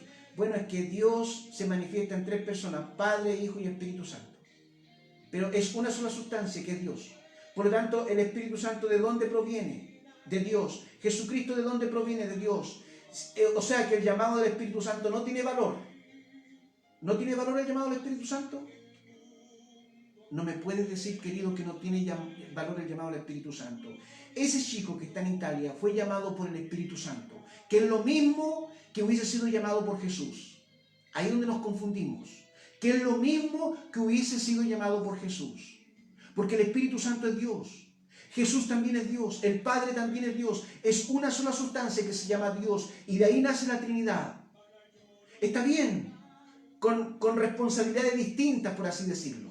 Pero es Dios. Y el Espíritu Santo es Dios. Y el Espíritu Santo tiene la misma potestad que tiene Cristo hoy para llamarte, para sacarte y decirte: te necesito en la China, ve a la China. Y eso es un apóstol. Fue llamado por el Espíritu Santo, que es lo mismo que haya sido llamado por Jesús. ¿Me entienden? Cuando nosotros decimos que el apóstol tiene que ser llamado por Jesús, entonces le estamos quitando valor al Espíritu Santo. No, pues hermano querido, si el Espíritu Santo te llama para una misión, y esa misión, llámale misionera o llámale apostolado, en el fondo es lo mismo. Si el término, el decirle apóstol, no te va a hacer ni más ni peor. Lo que pasa es que tú estás defendiendo una doctrina que es de hombre. No proviene de la palabra. Si tú te vas a la palabra, vas a tener que reconocer que los apóstoles hoy en día están vigentes y tienen misiones iguales a las que tuvo el apóstol Pablo. Son llamados de la misma forma en que fue llamado Pablo, ¿no? De la misma forma, quizás la manera es distinta. A lo mejor a ti no te derribó de una cabalgadura, ni mucho menos, pero tú oíste la voz del Espíritu que te dice: ven, te necesito para que vayas a predicar a la China. Y tú te preparas y vas a la China a predicar. Y vas con una misión. Eso es ser apóstol. ¿Quién te educó? ¿Quién educó a los apóstoles digamos, a los que andaban que fueron llamados por Jesús? Bueno, tú podrás decir Jesús lo educó. Sí, pero después que se fue Jesús al cielo, ¿quién siguió educando a los apóstoles? ¿Quién siguió enseñándole a los apóstoles? El Espíritu Santo. Ellos no tenían la palabra. Pablo no tuvo la palabra. ¿Quién ministraba a Pablo? ¿Quién le decía a Pablo lo que tenía que hacer? El Espíritu Santo. No era Jesús, era el Espíritu Santo que le decía a Pablo que tenía que hacer, porque el Espíritu Santo tiene autoridad. La misma autoridad que tiene Jesús la tiene el Espíritu Santo. La misma. No es ni más ni menor el Espíritu Santo que Jesús. Los dos son Dios, son esencia del mismo Dios, igual que el Padre. Él es Dios. El Espíritu Santo es Dios. Perdón. Sí, bueno, uno tiende a confundirse un poco en el lenguaje. Gracias, hermana querida, pero como me dice Lorena, el Espíritu Santo es Dios. Es Dios. Por lo tanto, el Espíritu Santo tiene las mismas facultades que pudo haber tenido Cristo. Si hoy día el que gobierna, por así decirlo, el que ministra la iglesia de Cristo es el Espíritu Santo. El que nos ministra a nosotros en nuestros corazones es el Espíritu Santo. Cuando nosotros le negamos autoridad al Espíritu Santo, estamos haciéndole un daño enorme a la iglesia, porque la estamos confundiendo. Porque ese creyente saca como conclusión entonces que el apóstol era como un ser especial, primero. Y no era un ser especial. Pablo no era un ser especial. Era un hombre como cualquiera. Pedro era un pescador. Juan igual. Eran hombres comunes y corrientes. No eran sabios, ni eran con mucho conocimiento, ni eran hombres con mucho dinero, nada. Eran hombres sencillos. Fueron tomados del pueblo. Pero bueno, Jesús murió, se fue a los cielos, está a la diestra del Padre, como lo vio Esteban. Ahora el que ministra a la iglesia es el Espíritu Santo. Es el Espíritu Santo, queridos. Y tenemos que aprender a obedecer la voz del Espíritu Santo, porque es una voz que está vigente y va a estar vigente hasta cuando Cristo aparezca en gloria. Amén. Hasta ese día, cuando se toque la trompeta final, hasta ese día el Espíritu Santo va a estar vigente en la iglesia. Y tenemos que aprender a ser educados por el Espíritu Santo. Tenemos que aprender a ser enseñados por el Espíritu Santo, sin descuidar la palabra. Pero ¿quién es el que pone la claridad de la palabra en nuestros corazones? Si no es el Espíritu Santo. ¿Quién es quien nos revela la verdad en nuestros corazones? Esta palabra es letra muerta si no estuviera la revelación del Espíritu Santo en nuestros corazones. Un indocto, un incrédulo que lea la palabra, para él es un libro más. Pero para nosotros no, queridos. Para nosotros esta palabra tiene revelación porque el Espíritu Santo es el que pone la revelación en nosotros. Esta palabra nos habla porque el Espíritu Santo es el que nos habla a través de esta palabra. Esta palabra nos amonesta porque es el Espíritu Santo que nos amonesta a través de esta palabra. Negar la importancia que tiene el Espíritu Santo es terrible. Es hacer un daño enorme. Es confundir. Y estos términos de misión o misionero o apóstol es un término semántico, como decía mi querido pastor Apolinario Payamilla, ¿no? Es un término semántico que no quita ni pone la revelación escrita en la palabra. Es semántico.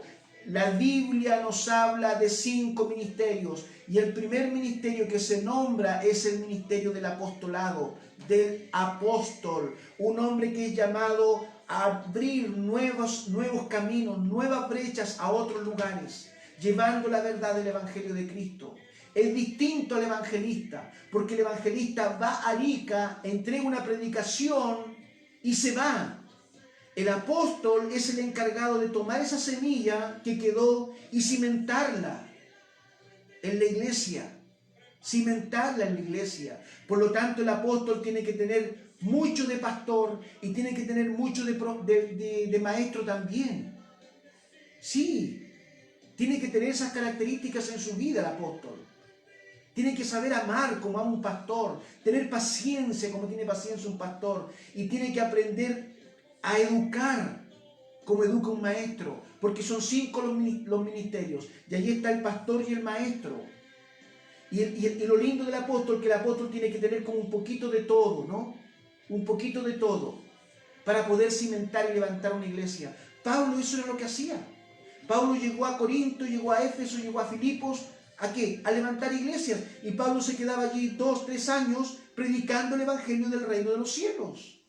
Y muchos venían a la conversión, muchos creían y se arrepentían. Y comenzaba Pablo a formar y levantar la iglesia. Pero una vez que la iglesia estaba levantada, Pablo levantaba ancianos, pastores que empezaban a ministrar la iglesia. Y una vez que el cimiento estaba puesto y estaban los pastores o los ancianos y los diáconos ministrando esa iglesia, Pablo se iba a otro lugar.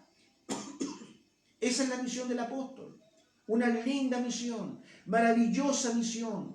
Nosotros como iglesia tenemos que orar por los apóstoles, pero por los verdaderos apóstoles, no por los falsos apóstoles, no por aquellos que predican lo que a ellos les gusta, lo que ellos quieren, no lo que enseñan lo que ellos pretenden que sea enseñado, sino aquellos apóstoles que con mucho sacrificio están entregando la palabra de Dios en diferentes partes del mundo, en diferentes lugares de nuestro país.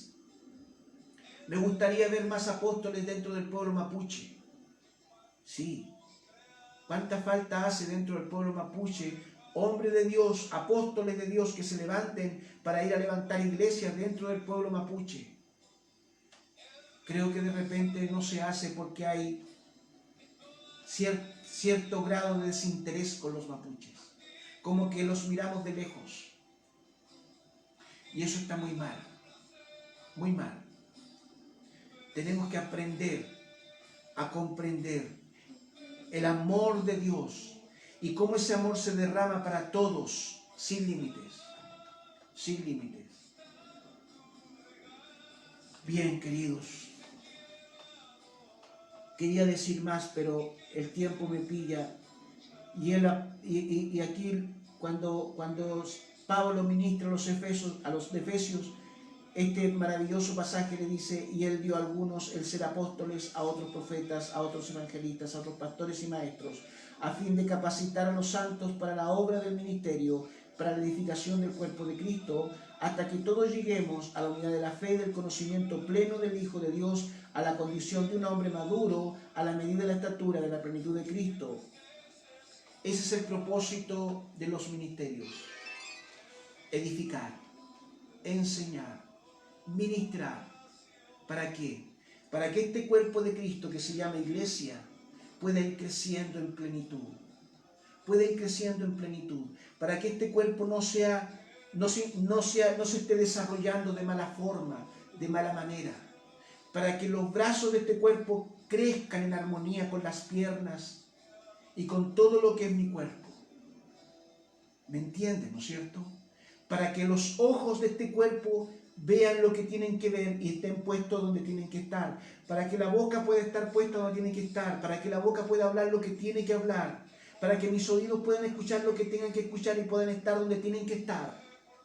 No deformes. No que un oído esté por aquí y el otro oído esté en otro lugar en la rodilla de mi cuerpo, por ejemplo. Sería un cuerpo deforme.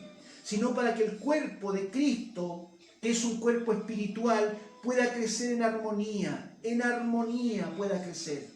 Y eso, o para eso, están los ministerios. Los ministerios.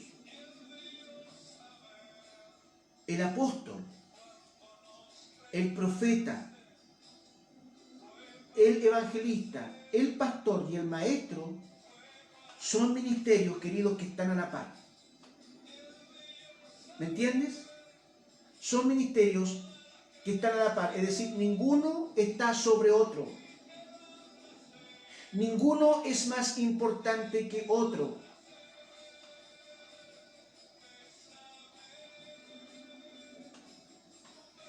Con esto termino. Voy a decir algo que a lo mejor va a reventar fuerte en los oídos de algunos creyentes, pero tengo que decirlo. El Señor me puso aquí para esto. Yo sabía que cuando el Señor me entregó este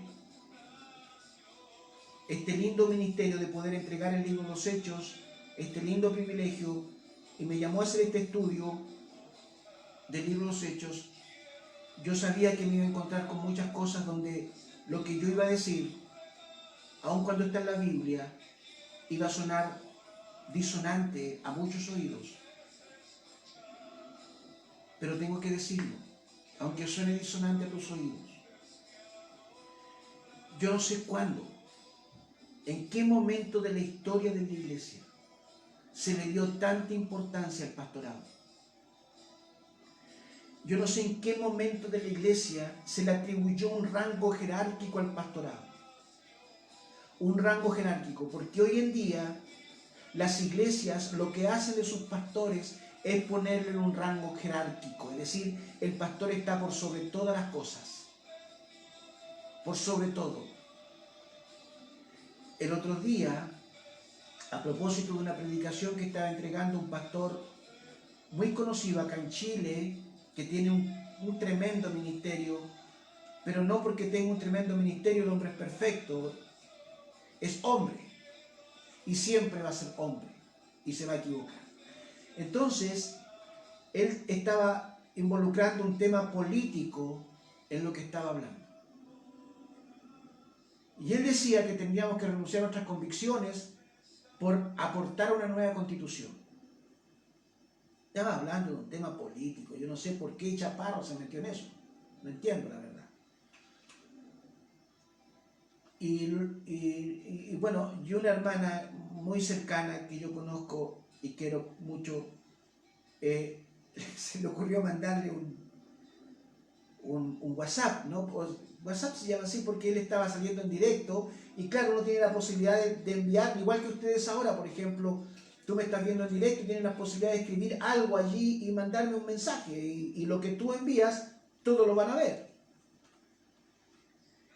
Y claro, nuestra hermana se le ocurrió enviarle un mensaje así, no sé, ¿qué le habrá dicho? Yo no recuerdo. ¿Te acuerdas lo que le dijeron? No creo. ¿No? Que él no le podía imponer a la iglesia lo que la iglesia tenía que determinar y que él debía como pastor basarse en los principios bíblicos, no en la política. Si no escucharon bien, lo voy a repetir.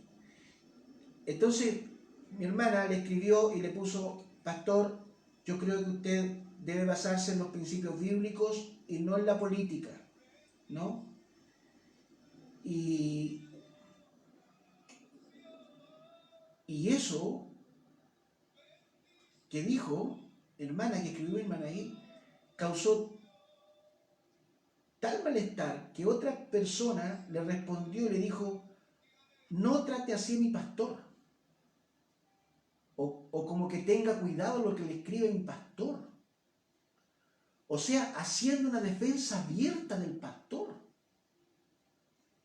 Abierta. Vuelvo a insistir, no sé en qué momento de la historia, porque no la conozco, me gustaría que se me dijera, se le dio tanta importancia al ministerio pastoral que se le puso por sobre todos los otros ministerios. Hoy tú puedes hablar cualquier cosa a un apóstol, pero anda a tratar mal al pastor. Te tapan en respuestas que te van a dar. El pastor como que es lo máximo, lo idolatra. Es una cosa que el pastor está por sobre todo y le crean o se crea un espíritu de idolatría frente al pastor que es terrible, que hace mucho daño. Si el pastor es uno más de los ministerios y está para el servicio de la obra del Señor, para el crecimiento armónico de la obra, él tiene que cumplir su ministerio para el cual él fue llamado. Y nada más. Pero la iglesia lo empieza a levantar y los pastores igual se dejan levantar. Si los pastores se dan cuenta de esto y se dejan levantar y se dejan aplaudir, muchas veces dicen aplaudamos al Señor, mentira, si lo que quieren es que lo aplaudan a Él. Lo que quieren es que lo aplaudan a Él. Yo no sé de dónde salió estas cosas de aplaudir al Señor. Vamos hermano, démosle un aplauso al Señor. No, si en otras palabras lo que te están queriendo decir, denme un aplauso a mí. Porque lo que yo estoy diciendo es algo importante. Yo no sé cómo se creó este espíritu de idolatrar a los pastores. Queridos, ese es otro dolor que le estamos causando a la iglesia. Otro dolor. ¿Me podrán decir ustedes, queridos, en qué momento de la historia, si hay un pastor que me está escuchando y sabe más que mí? Yo creo que la gran mayoría sabe más que mí. Por favor, que me escriban y me digan, hermano Milton, pastor Milton, como quieran. A mí, la verdad, el título no me hace ni mejor ni peor. Que me escriban y que me digan en qué momento de la historia ellos se adueñaron del diezmo de la iglesia. ¿En qué momento de la historia ellos se adueñaron del diezmo de la iglesia? Porque lo que ellos hicieron fue eso, adueñarse del diezmo y de las ofrendas. ¿Quién les dio esa autoridad para que lo hagan? ¿En qué parte del Nuevo Testamento? ¿En qué parte de la iglesia primitiva? ¿En qué parte de los evangelios de Pablo? ¿En qué parte de los escritos de Juan, de Pedro, se les dice a los pastores que ellos son los encargados de ministrar los diezmos y son los dueños de los diezmos? ¿Sabes por qué no crece la iglesia hoy en día? ¿Sabes por qué estamos tan empantanados? Porque estamos llenos de creencias, de doctrinas hechas por los hombres. Y cuando esas doctrinas las llevamos a la palabra, nos encontramos que hay diferencias enormes, años luz de diferencia frente a lo que dice el hombre y predica el hombre y lo que dice la palabra. Eso crea un daño. Eso hace que la iglesia no crezca. Eso hace que haya divisiones dentro de la iglesia. Queridos, yo no creo en el diezmo para la iglesia. No. Yo creo en la ofrenda sacrificial. Pablo, cuando llevó la ofrenda a los hermanos en Antioquía, cuando los hermanos de Antioquía quisieron entregar una ofrenda, es una ofrenda sacrificial que se distribuyó dentro de las iglesias. Nos habló de diezmo. Yo voy a entregar una clase, queridos, en uno de estos voy a entregar un estudio acerca del diezmo. No creo en el diezmo en el Nuevo Testamento. Si ustedes, los que creen en el diezmo, dicen que el diezmo es para el sacerdote y se creen ustedes sacerdotes o se hicieron llamar sacerdotes y no pastores, porque en el Antiguo Testamento el diezmo era para la tribu de Leví, que estaba al servicio de las 12 tribus de Israel. Está bien, eso está bien hasta ahí. Todo bien, correcto, el diezmo, pero no era todo el diezmo. Era parte del diezmo, porque la otra parte del diezmo que se recibía en el pueblo de Israel era para los pobres, para las viudas, para los que no tenían, para los desposeídos.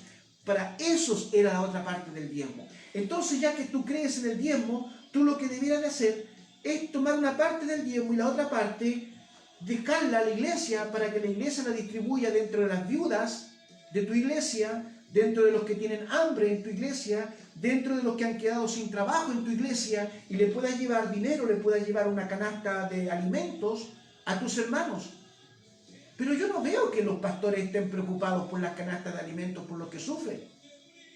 Lo único que ellos están haciendo y le dicen, voy a orar por ti, hermanito. Pero hermano, querido, tenés que meterte la mano al bolsillo. Junto con la oración tienes que meterte la mano al bolsillo. Y si tú eres pastor y recibes el diezmo, tienes que sacar parte de ese diezmo y darlo a aquellos que sufren. Si tú quieres que el diezmo del Antiguo Testamento sea lo que hoy se conoce como diezmo en el Nuevo Testamento, si tú quieres trasladar ese diezmo literal al Nuevo Testamento, trasládalo tal como es y no como se hace hoy en día. Porque en primer lugar, los pastores no tienen la autoridad para adueñarse del diezmo. No la tienen. Si los que creen eso, no la tienen. Y segundo, si tú vas a sacar esa doctrina del Antiguo Testamento, sácala como corresponde y no a medias. No a medias. ¿Ok? Bueno, eso es muy importante porque eso habla de una igualdad dentro de la iglesia. Es decir, si se va a repartir el diezmo dentro de la iglesia, tiene que repartirse dentro de los 5 ministerios, porque los 5 ministerios están al servicio de la iglesia. Mira, tú en tu iglesia tienes gente linda, que hace trabajos hermosos en la iglesia, que visita las cárceles, que visita a los huérfanos, que va a las viudas, y ni siquiera se les paga el pasaje de la micro, querido. Ni siquiera se les paga el pasaje del colectivo para que vayan. Y tú recibiendo el diezmo. Y ese hermano que con sacrificio saca plata de su bolsillo para ir a visitar a las viudas, a los huérfanos, que es un miembro de tu iglesia, pero que ama al Señor y que siente ese llamado de ser misericordia, no se le entrega nada. Y ese hermano está cumpliendo un ministerio que es el ministerio de la misericordia. No, pues hermano querido, si todo está mal, todo está complicado, por eso es que cuando nosotros vamos a la palabra y la palabra nos empieza a hablar, tenemos dos opciones. O nos callamos y dejamos todo como está, o la hablamos y la enseñamos como tiene que ser enseñada. Yo no es que tenga tanto grado de conocimiento. Yo fui a un instituto, me titulé en un instituto, un buen instituto, tuve buenos maestros. Recuerdo en esta hora a mi pastor Quintín Pinilla, un gran maestro que me enseñó mucho, mucho de la palabra, y otros tantos. Pero esta palabra tiene que hablarnos. Esta palabra tiene que hacerse carne en nosotros. Esta palabra. O no decimos nada de ella, o bien la hablamos como tiene que ser. Nos guste, no nos guste. Entonces lo que yo estoy diciendo es lo que yo veo en la palabra. Esa palabra que se me enseñó. Yo sé que muchas veces puedo ser un tanto revolucionario, pero yo quiero ser un revolucionario en la palabra. En la palabra. Te guste o no te guste, querido. No estoy aquí para tu aprobación. Estoy para hablar la palabra del Señor. Te guste o no te guste. Si no te gusta, yo te invito a que leas la Biblia. Y con la palabra me puedas responder. No en fábulas, no en cuentos del Antiguo Testamento, no en doctrina del Antiguo Testamento que la traslades para el día de hoy. Si tú vas a trasladar una doctrina del Antiguo Testamento, me la tienes que trasladar con base en el Nuevo Testamento. Con base en el Nuevo Testamento. Porque lo que yo estoy enseñando es la historia de cómo comenzó la iglesia primitiva. La iglesia es el pueblo de Dios hoy. La iglesia es la nación de Dios hoy, nación santa, pueblo adquirido por Dios. La iglesia no es Israel, no es Chile, no es Perú, es la iglesia. Y a la iglesia entran todos, todos, porque los merecimientos de esa iglesia están en Cristo, no están en el hombre, están en Cristo. Así que vamos, hermanos queridos, yo te invito, te insto a que puedas estudiar tu palabra, puedas acercarte a ella con humildad, con un corazón sincero, con un corazón contrito, humillado, y frente a esa humillación, el Espíritu Santo, que es el que gobierna la iglesia hoy, te va a mostrar la verdad. Así como se la mostraba a Pedro, como se la mostraba a Juan, como se la mostraba a Pablo. ¿No? De la misma forma el Espíritu Santo te va a empezar a ministrar. Lo puede hacer de muchas formas, en sueños, en visiones, a través de esta palabra escrita, pero todo tiene que estar respaldado por esta linda palabra. Todo. Sin dejar nada fuera, tiene que estar respaldado por esta palabra. Yo creo en los 5 ministerios. Creo en los 5 ministerios porque estos 5 ministerios están en la palabra. Tengo que reconocer que por mucho tiempo yo renuncié a esta palabra. Porque así se me enseñó en el instituto. Renuncié a esta palabra. Renuncié a 2 ministerios importantes, que era el ministerio apostólico y el ministerio profético. Renuncié. No creía en ellos. No creía. Porque así se me enseñó de niño en la escuela dominical. Crecí en la Alianza Cristiana Misionera junto a mis padres. Fui al instituto en la Alianza Cristiana Misionera. Fui pastor allí en la Alianza Cristiana Misionera. Todo mi currículum está allí. Pero el hombre crece, el hombre se desarrolla espiritualmente. Y durante muchos años de silencio que yo tuve, conocí gente muy linda a mi alrededor. Pasé momentos difíciles, pero conocí gente muy linda.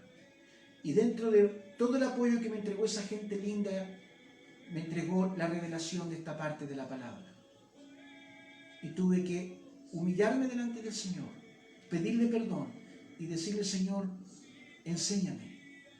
Y el Espíritu Santo me empezó a ministrar. De ahí en adelante, empecé a tener una relación muy cercana con el Espíritu Santo. Yo renegaba de muchas cosas, como los fariseos. Hoy en día no reniego de nada.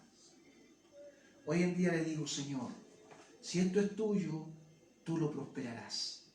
Lo mismo que le dijo Pedro a los del Sanedrín, al sumo sacerdote. Si esto es de Dios, o lo que dijo el sumo sacerdote allí ante el Sanedrín, si esto es de Dios, Dios lo hará prosperar. Si no es de Dios, se terminará. ¿Era de Dios la iglesia primitiva? Hasta lo último de la tierra. Aquí está Chile, querido, último de la tierra, con el evangelio de la palabra del Señor. Le tuve que pedir perdón al Señor. Yo hoy creo, con todo mi corazón, creo y respeto a los profetas, creo y respeto a los apóstoles. No me da miedo hablarles o hablar de ellos como tiene que hablarse. No tengo por qué negarlos. Son parte de la iglesia, son parte del ministerio y están para edificación. Aquellos que se hacen llamar profetas y apóstoles que no están para edificación, ¿sabes? También he aprendido una cosa. No cuestionar. El Señor se va a encargar de ellos. El Señor se va a encargar de ellos. He aprendido, porque se me ha enseñado también eso, de no abrir mi boca. El Señor se encarga. El Señor se encarga. Yo no tengo por qué juzgar. El Señor se encarga. El Espíritu Santo se encarga. Lo que es de Dios siempre va a ser de Dios. Y el Señor va a respaldar lo que es de Él. Siempre va a ser así. Y el Señor va a poner testimonio en nuestros corazones de lo que es de Dios. Queridos, hoy tenemos desafíos enormes como iglesia. Tenemos que seguir escribiendo esta iglesia. Tenemos que seguirla escribiendo porque este libro de los Hechos no se ha terminado de escribir. Tú y yo lo seguimos escribiendo. El tema es cómo estamos escribiendo la iglesia de Cristo hoy. Con convicción, con fe, con amor, creyéndole la palabra. Amén. Padre que estás en los cielos, te alabamos, te bendecimos. Te damos gracias, Señor, por lo que tú haces en nosotros, por tu obra, Señor, en nuestras vidas. Te damos gracias, Señor, por tu palabra en esta noche. Te pido, Señor, que tu palabra pueda encontrar cabida en los corazones y que tu Espíritu Santo siga ministrando las vidas, Señor, para que tu palabra pueda ser, Señor, pueda tener un desarrollo, un crecimiento en la vida de tu pueblo, de tu iglesia. Señor, gracias por lo que nos entregas. Gracias por la revelación que nos entregas, Señor. Te bendecimos, Padre, en esta hora. Te damos honra, gloria, Señor. Oro por mis hermanos que han escuchado, los que escucharán a través de esta plataforma y de la otra plataforma que es YouTube, los que escucharán tu palabra más adelante, que les bendiga, que puedan ir a escuchar tu palabra, Señor, con un corazón abierto, con una mente abierta, Señor. Y lo más importante, si esta palabra tiene que derribar mitos, creencias en nosotros, por muy importante que sean, ayúdanos, Señor, para que esas cosas puedan caer, porque son doctrinas de hombres, Señor, no están en tu palabra. No es lo que tú quieres, no es lo que tú anhelas, no es lo que tú necesitas, Señor, dentro de tu pueblo. Señor, ayúdanos a derribar esos mitos, porque no son de bendición para nuestras vidas. Bendícenos, Señor. Bendice a quienes están escuchando esta palabra. Bendícenos ricamente, Padre querido, y que tu palabra pueda causar un efecto en nuestras vidas a través de tu Espíritu Santo. Que la revelación a través de tu Espíritu Santo sea total y absoluta. Señor, lo pedimos en el nombre de Jesús. Amén, amén. Gracias, Señor. Bien, queridos, nos vamos a estar despidiendo en forma inmediata porque ya se hizo muy tarde, parece, y tenemos que ir a descansar. Bendiciones a todos, un abrazo, querido, donde estén, un abrazo gigantesco de parte de nosotros, nuestro ministerio Temuco al Encuentro con Jesús. Nos estaremos encontrando el día lunes a las 20 horas a través de esta misma plataforma. Síguenos en YouTube. Nos puedes encontrar en la página, búscanos en la página Temuco Ministerio, Temuco Encuentro con Jesús. Ahí está. Temuco Encuentro con Jesús. Así nos buscas. Temuco Encuentro con Jesús. Nos vas a buscar, vas a encontrar allí todas las últimas predicaciones que hemos hecho de este último mes. Todas van a estar ahí. Si quieres escuchar alguna otra predicación, la puedes tener ahí, ¿ok? Y esta enseñanza que hemos entregado esta noche, la puedes encontrar desde mañana en YouTube. Ya la puedes encontrar ahí para que nos busques. Y suscríbete, porque es muy importante para nosotros como ministerio que te suscribas. No solo que vayas a YouTube, sino que te suscribas, ¿ok? Un abrazo gigantesco, los amamos en el Señor. Que tengan un lindo fin de semana, que Dios los prospere y los bendiga ricamente. En el nombre del Padre, del Hijo y del Espíritu Santo. Amén. Chao. Gracias por la cruz.